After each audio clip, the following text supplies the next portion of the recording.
We have resolutions to the Terry McLaurin and Trey Hendrickson situation, and of course, another receiver requests a trade. We're going to break that all down for you today on the Locked On NFL Scouting Podcast.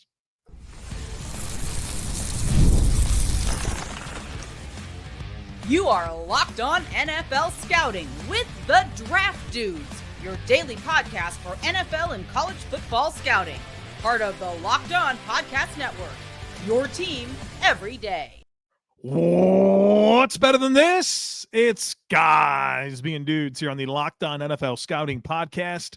We're the Draft Dudes. I'm Joe Marino from Locked On Bills. He's Kyle Krabs from Locked On Dolphins. And we are your NFL experts here with you daily to talk team building across the league on the Locked On NFL Scouting Podcast with the Draft Dudes, part of the Locked On Podcast Network, your team every day. Want to issue a big thank you, shout out, and welcome to our everydayers. Those of you who never miss a single episode, we appreciate y'all being here very, very much. Today's episode is brought to you by FanDuel. Football season is around the corner. Visit the FanDuel app today and start planning your futures bets now. Joe, it is a great day to have Trey White or Rasul Douglas in your cornerback room. Yeah.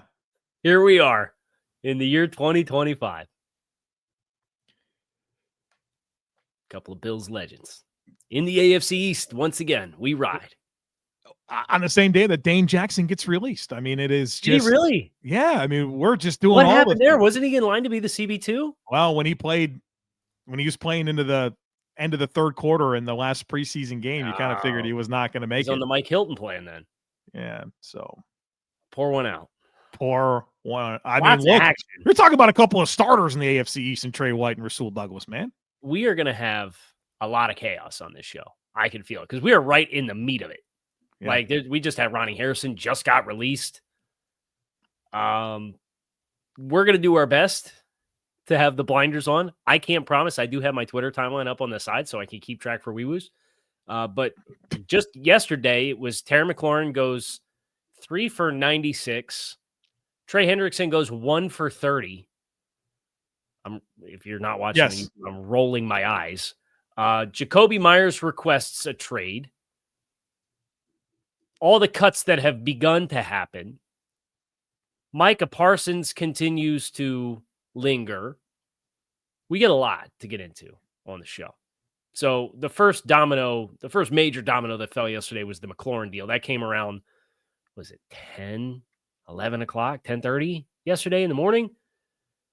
That holdout is over. He goes 3 for 96.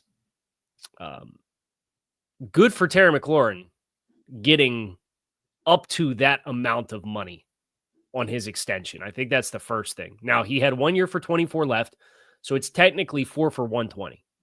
Not a math guy, but that's $30 million per year when you combine the old money in the old years with the new money in the new years. I have to think, though, Joe, and you can let me know if you disagree with this, 3 for 96 has to be the reported max value on this contract and not the base value on this contract. I'm sure. And we're still waiting on a lot of details, including guaranteed at signing. I'm sure that they'll try to slip that through Friday at 5 p.m. is when that'll break. Or just sprinkle it in while 1,300 players are going to get cut today, right? Yeah, that's a good point. Maybe we should just drop it now. There's no bad times, right? Go ahead and get it all out there.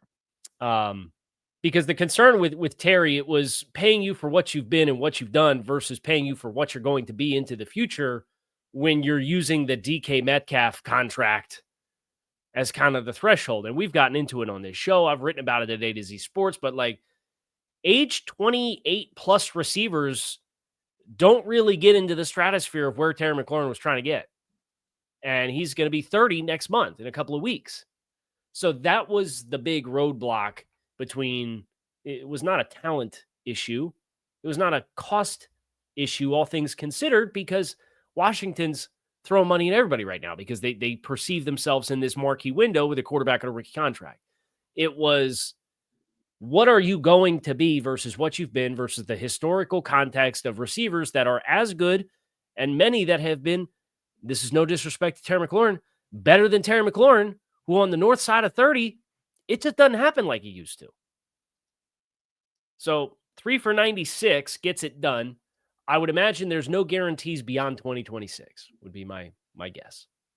Right. And I think that was probably what was important to Terry McLaurin was maximizing his earnings over these next 2 seasons. So there's probably some things that dress up the back end of this deal.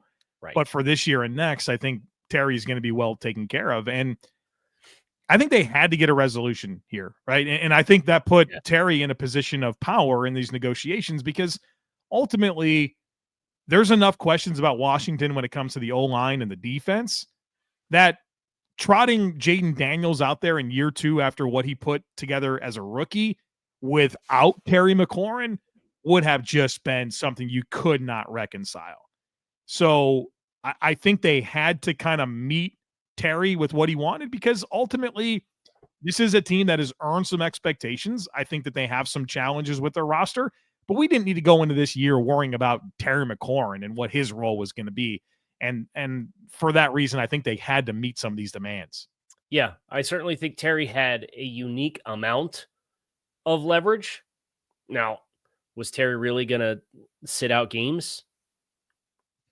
It's hard to say. Certainly felt like Cincinnati felt that Trey Hendrickson was, based on the resolution of that contract. But I don't know. For Terry, it was like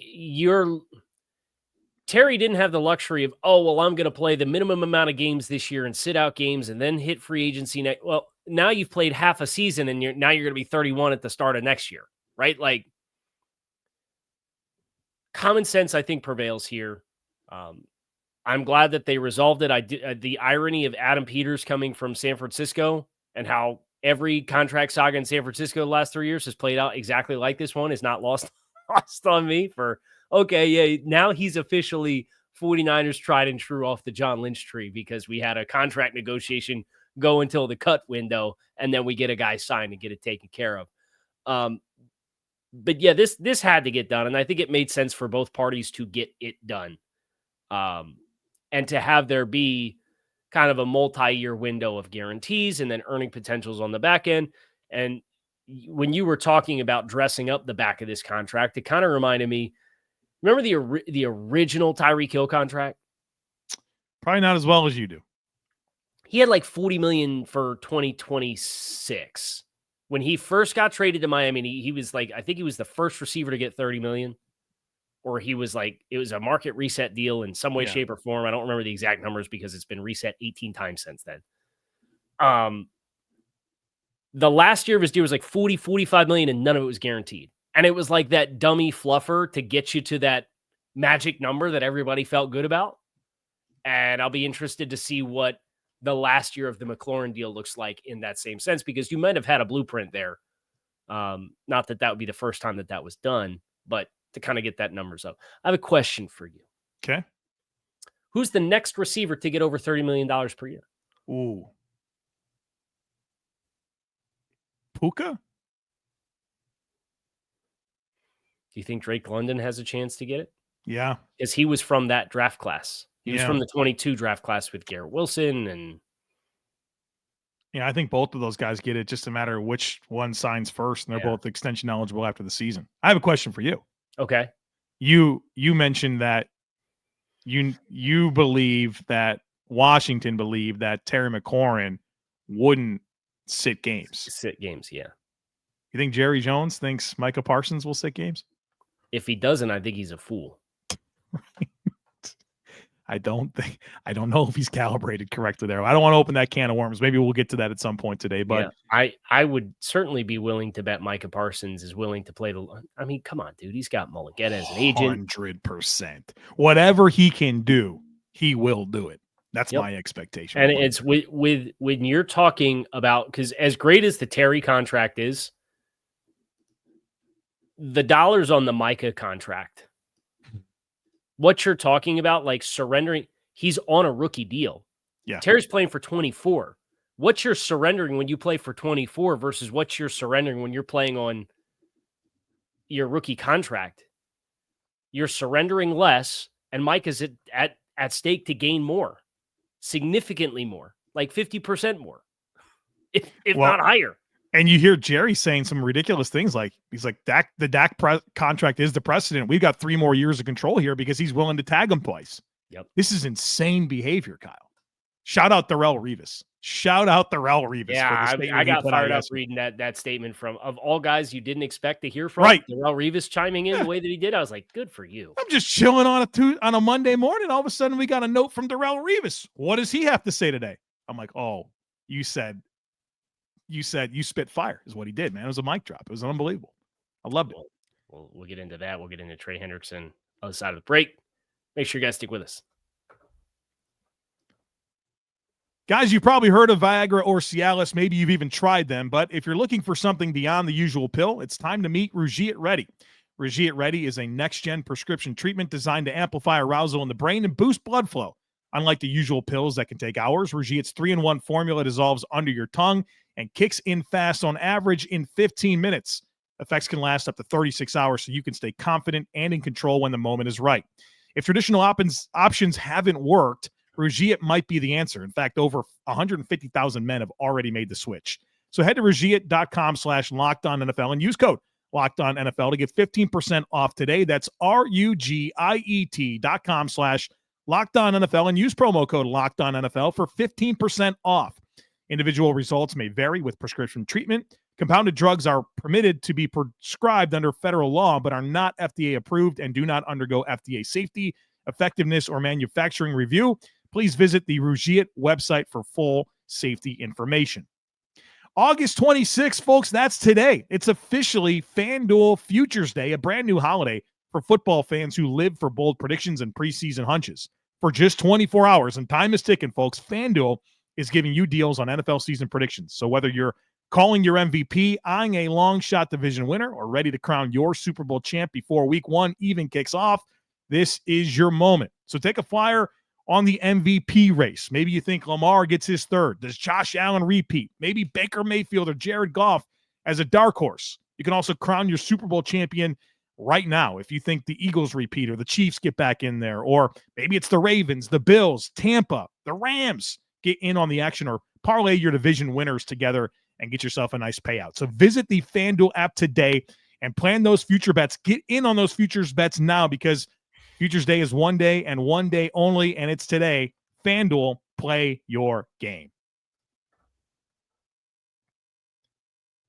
Welcome back, folks. We have an important request. Locked On wants to hear from you, and we put together a survey to learn more about our listeners and make your favorite podcasts even better. This is your chance to tell us what you like, what you don't, and answer questions about our advertising. So go to LockedOnPodcast.com/survey to get started. Everyone who completes a survey will be entered for a chance to win one of 10 $100 Amazon gift cards. Again, that's LockedOnPodcast.com/survey. And you can find the link in today's show notes. There's also a QR code on the screen if you're watching on YouTube. Thanks for helping us out. Trey Hendrickson signs a 1-year pay raise, effectively. What it ended up being $16 million or $14 million versus 16 is what he was scheduled for. Yep, $14 million bump. It's a handsome pay raise. But you spent all this time, the entire offseason, effectively burn the relationship to the ground to say, hey, you know what? I know we can't agree on the guarantees beyond the first year, so why don't we just do this year and we'll see how it goes. Feels like this. If you were intent as Cincinnati to not offer guarantees beyond the first year, how did it take this long to come to this resolution? That's the question that I have. Well, do you think part of that is that Trey Hendrickson had to come to terms with that? I mean, this guy turns 31 in December and just signed a new deal, or well, we'll call it a contract adjustment, and he didn't get any guarantees beyond this year. Like, he probably had to come to terms with that being the reality of the situation. And I'm sure that's very difficult for Trey Hendrickson, because I think what we forget about with Trey Hendrickson is how his career started. He's a 3rd-round pick, and for 3 seasons, he's really quiet with the Saints. Then he has the breakout season in 2020 where he has 13.5 sacks. He goes to Cincinnati. They give him the nice big contract, right? And I'm sure Trey Hendrickson has some level of loyalty, like, hey, this is the team that gives me this first big deal. He wants to make it work. And the Bengals are being the Bengals and saying, you know what? Yeah, you've been awesome. You 17 and a half sacks the last 2 years, runner up for defensive player of the year last year. And we're not going to give you any guaranteed money beyond this year. You know, Hendrickson's probably looking out for his own interests the best he can here as well. And I'm sure it's a difficult situation, but ultimately, I think the Bengals are the team that got what they wanted. They get Hendrickson, their best defensive player, back, and they don't have to commit to anything beyond this season. Yeah, I don't think Hendrickson wins here unless he has a Xeroxed copy-paste kind of season from what he had the 2 years prior, and he stays fully healthy. Yeah, dude. And so the win for Hendrickson is that he gets the bump this year and he gets to, free agency. But that was he's always getting to free agency after the season. But he's going to be 30, he's age 31 season next year. And I mean, sure, he can go out and have 15 plus sacks again this year. But what is that dollar amount? He's still going to be a 31-year-old free agent. Yeah. Now, you're probably looking at that stage. I go to what Washington did with Terry, and it was a 3-year extension. I would imagine Trey next year would probably be best able to get a 3-year contract with his age range to kind of lock him into a price point that he wants to be at from a competitive market. But then realistically, at that point, you're probably getting a year and a half worth of guarantees. And then the second half of the second years of guarantees,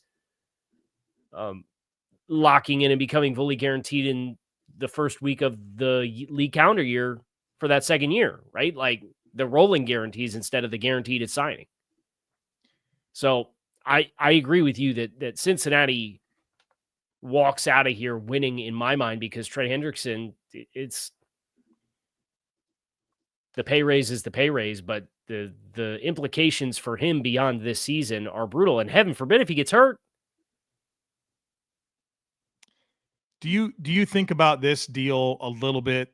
When I say this deal, I mean the deal that's coming for Trey Hendrickson. Do you think about it a little bit through the lens of Von Miller, who entering his age 33 season signed 6 years, $120 million for the Bills? Now, ultimately, that wind up being a 3-year deal, like a 3-year, $60-something million contract. Was like the practical deal. But there is precedent, right? I mean, for some of these aging pass rushers getting paid, and there's some of these guys have aged very, very well. Obviously, Von tore his ACL, and that took away from the momentum. But if he goes out and has 15 sacks this year, which I don't know, that's kind of my expectation, there's going to be some cash out there for him, I would think. But like you said, like if he gets hurt or something like that, that's big money that he's not going to be able to get. Do you want to tie this back to Micah? Do you want to go? We could talk about Cam Robinson. I don't know if you saw that an hour ago. Something about him. It's being named a for watch today. Cam Robinson, who the team has discussed trading per sources. That's stunned that this 1-year, $10 million contract or whatever it was. Ariante Ursary has impressed this summer. Looks ready to man the Texans' left tackle position. You want to talk, Joe? We're now talking about Cam Robinson's free agent contract. We're talking about Blake Fisher, the team's second-round draft choice last year, potentially not winning the starting right tackle job because they, for the first time in Titus Howard's career, he got all the spring work at guard, and then they got to training camp, and they said, you know what? We actually want to kick you back out to tackle again because Blake Fisher's not doing it for us. Joe Mixon's hurt.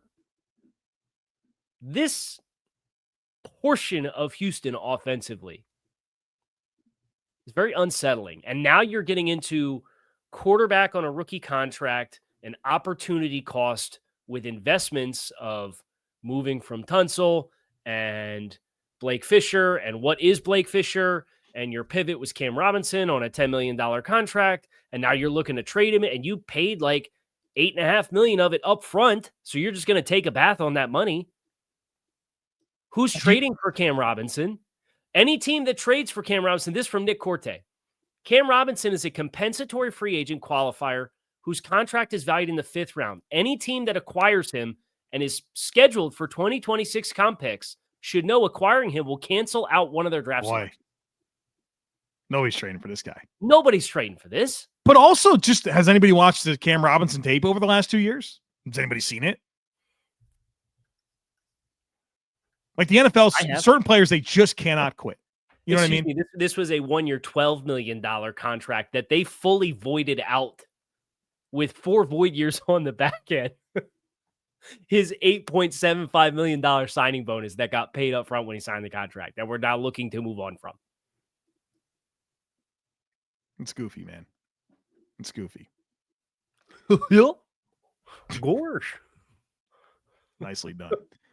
All right. We'll go to break. Yeah, we'll go to break. Talk about the latest receiver to request a trade, Jakobi Meyers. Coming up next, folks, be sure to stick with us.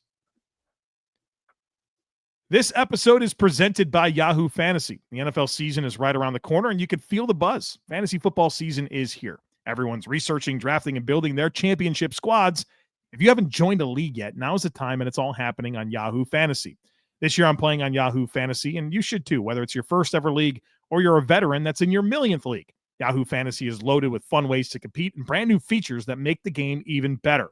With season kickoff on September 4th, now is the time to start playing Yahoo Fantasy Football, which offers so many fun ways to compete, including the new Yahoo Fantasy Guillotine League mode. It's pretty exciting. It's a deal where the lowest scoring team gets eliminated weekly until there's one team left standing. So that's the new mode that I'm curious to try out this year. You should check it out as well. The NFL season kicks off September 4th, so don't wait. Start your league now. Draft now at yahoofantasy.com/LockedOnNFL. That's yahoofantasy.com/LockedOnNFL.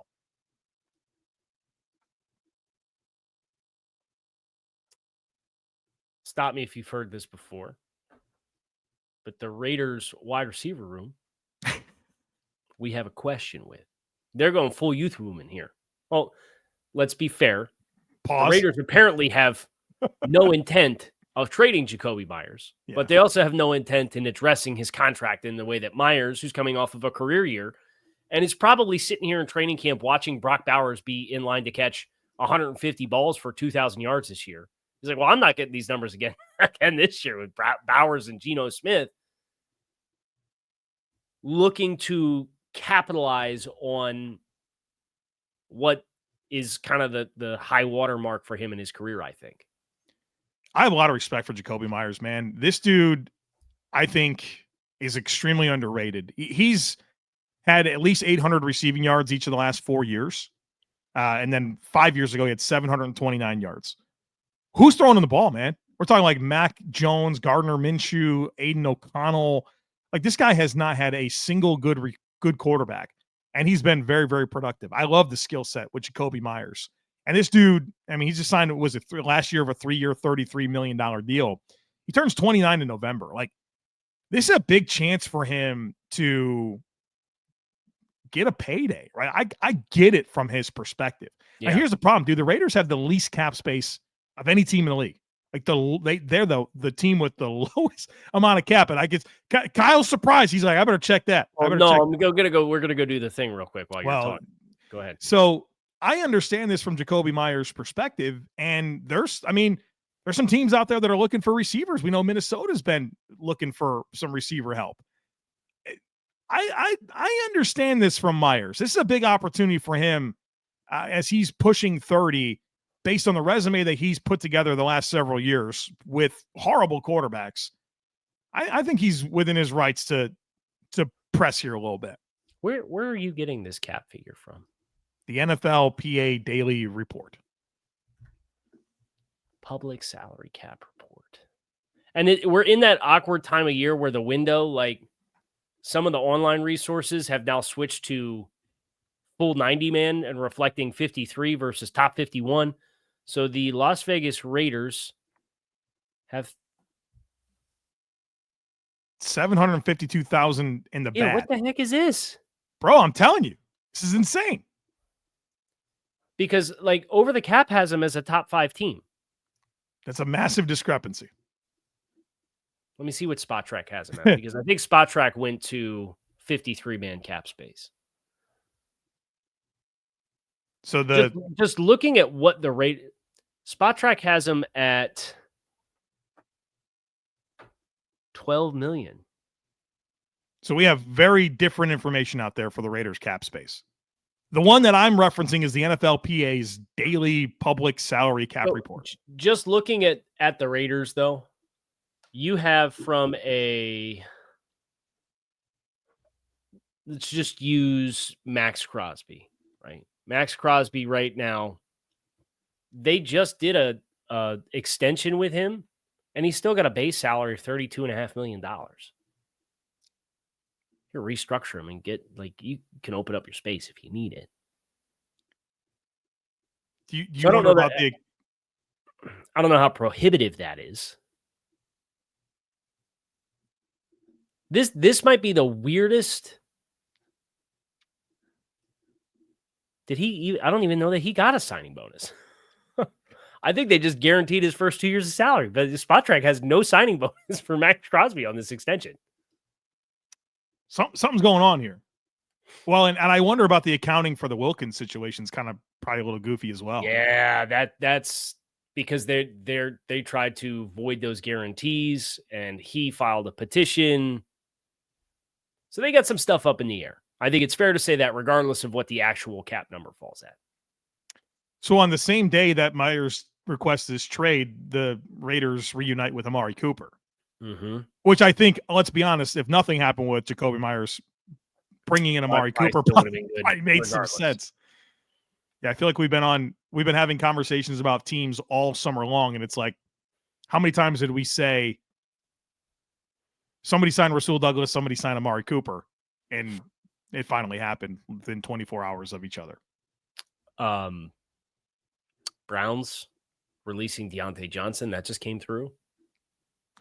Who's it's just not going to happen anymore, right? Like Minnesota. Go to Minnesota. Yeah, we'll see. Go back to Pittsburgh. The anonymous dog account on Twitter. How much should I care about this? The anonymous dog. Ricky. Oh, is that? I never heard to it as referred as that. It's got the dog Abby, yeah. Oh, okay. With the hat in the NFL. Yeah, it's Pretty Ricky, man. Pretty Ricky. Yeah. Slick Rick Scoop, I think is what he is now. Has been on the nose with a lot of stuff this offseason. He suggested that the Patriots had inquired, and it makes sense. The Patriots have asked about every prominent wide receiver that's been available for the last 2 years, trying to get somebody, right? Had reached out to the Raiders, and they have their own player they're trying to offload in Kyle Duggar. The Kyle Duggar one's tough for me to kind of get a pulse on who's trading for the contract. I think that's the big question, right? He's 1 year in. He just signed a 4-year. I think he was on was he on the transition tag? Or the franchise? Yeah, I think it was the transition tag. But he signed a 4-year, $58 million contract last offseason. He's 1 year into it. That kind of dollars, specialized skill set, like it's. I can see Kyle Duggar going somewhere and being an impactful and meaningful player, but you have to have a plan for him. And who's going to have a plan that has a vacancy that they're going to accommodate for Kyle Duggar at that cost on August 26th? Also, we have to acknowledge that Mike Vrabel has taken a blowtorch to a lot of Elliott Wolf's work. That's a little awkward, isn't it? Recent work, whether it's that. I mean, Layden Robinson got cut as a 4th-round pick last year. Joe Milton traded. I mean, that 24 draft class is not looking great right now, outside of Drake May. Right. If Drake May is a dude, which I think that's totally possible, that will overlook everything. But what they did with that draft capital outside of Drake May is criminal already. It is Drake May, Jalen Polk at 37, Caden Wallace, who has not earned a starting job, at pick 68. 103 was Layden Robinson, who was cut yesterday. Javon Baker at 110. And now you're outside the top 150 with Marcellus Dial, Joe Milton, who's no longer on the team, and Jaheim Bell, who's already cut. So you have Drake May, to show for 3 top 70 picks and 5 in the top 110. Stuff. I'm just saying, after watching the Mike Vrabel, John Robinson, Rand Carthon, all of that, Mike's going to be on the Bill plan before long. It's not going to take long. It's not going to take long. Especially if they have a winning record this year. They relatively meet some of the lofty expectations. Mike's going to say, hey, Bob, this school year was pretty cool, right? Now imagine how cool it would be if I had control over everything. And Bob's accustomed to it. I mean, I wouldn't be surprised if he doesn't. That power struggle will be interesting to see play out long term, especially as you said. I mean, we are winning the tug of war already with last year's draft class. Anything else? Head on a swivel. There's so much going to happen. Yeah, make sure you don't get got by the fake accounts. Don't do that as well. That is going to do it for us here on Locked On NFL Scouting. Kyle Krabs, Joe Marino, we appreciate you guys as always for checking out the show. Make it a great rest of your day. We are out of here. We'll be back to talk roster cuts tomorrow here on Locked On NFL Scouting.